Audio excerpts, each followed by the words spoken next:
Olá pessoal, me chamo Leonardo Perdebon, sou engenheiro agrônomo e mestrando no programa de pós-graduação em Sistemas Ambientais e Sustentabilidade da Unijuí e vou conversar então com vocês sobre um pouquinho sobre o melhoramento genético da aveia branca.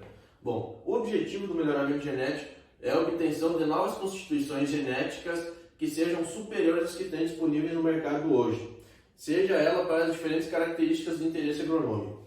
Bom, o melhoramento então se dá de duas formas, através da hibridação ou a indução por mutação. A indução de mutação é obtida de três maneiras, através da detilmetano sulfonato, a mutação por sódio azida e por radiação gama. Bom, a hibridação então, ela acontece através da troca de pólen entre os dois genitores de acordo com as características selecionadas, seja para tamanho de grão, severidade de doença, suscetibilidade para doença, hábito de crescimento, altura de planta, a facilidade de descasque. Então, primeiramente é realizada a emasculação, onde ocorre a retirada das anteras do genitor materno, e após é realizar então o mesmo processo no genitor paterno, onde retira as anteras do genitor paterno e fecunda o estigma do genitor materno. Então, onde vai se obter a semente F1 e posteriormente a planta F1. Então, nesta geração, eu terei 100% de heterozigose, ou seja, eu terei uma variação dentro do mesmo alelo.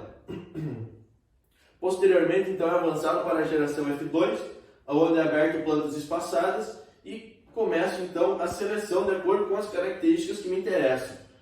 E a cada avanço de geração, então, eu diminuo 50% o meu nível de heterozigose e aumento 50% o nível de homozigose. A cada avanço de geração ocorre isso. Então eu vou selecionar as plantas conforme meu interesse e o interesse do mercado, até eu conseguir estabilizar a característica e a planta. Isso vai ocorrer na geração F7, F8 ou até F9.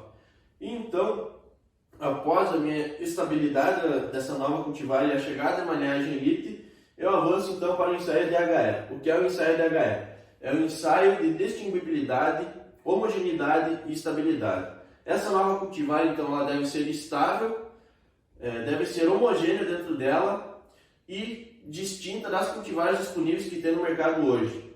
Seja para características como altura de planta, tamanho de grão, suscetibilidade para doença. Após então a estabilização dessa nova cultivar, dessa minha linhagem elite, eu avanço para o ensaio DHE, ou seja, ele é um ensaio de distinguibilidade, onde esta nova cultivar deve ser distinta das disponíveis no mercado, ela deve ser homogênea dentro dela e estável ao longo de diferentes ciclos. Então, ele é um ensaio realizado em 2 ciclos independentes, ou seja, 2 anos, e em condições ambientais similares, ou seja, no mesmo ambiente. Nesse ensaio, então, é realizada a avaliação de características qualitativas, como o hábito de crescimento da planta, pelosidade da bainha da folha, a característica, a posição da folha bandeira, orientação da panícula, a posição das ramificações, a posição das espiguetas, a forma da gluma e orientação das ramificações.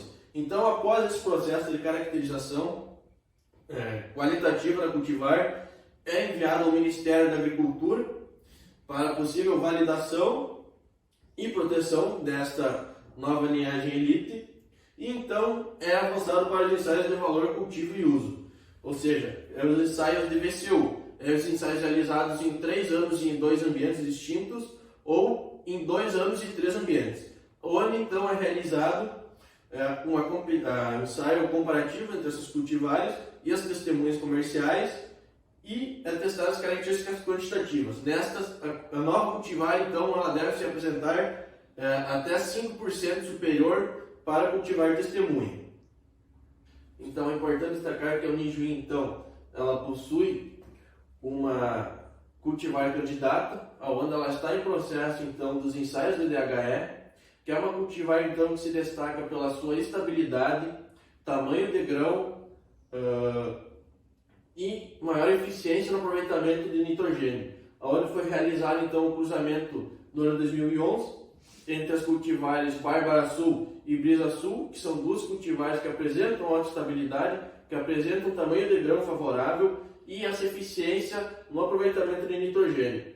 Então, avançou-se as gerações, foi estabilizada e selecionado plantas então, que apresentassem uma estatura adequada, com um tamanho de grão maior que 2,3 milímetros e maior tolerância para doenças. Então, ela está em processo de proteção agora no Ministério, onde vai ser encaminhado as avaliações e, posteriormente, a proteção então vai ser encaminhada para os ensaios de VCU.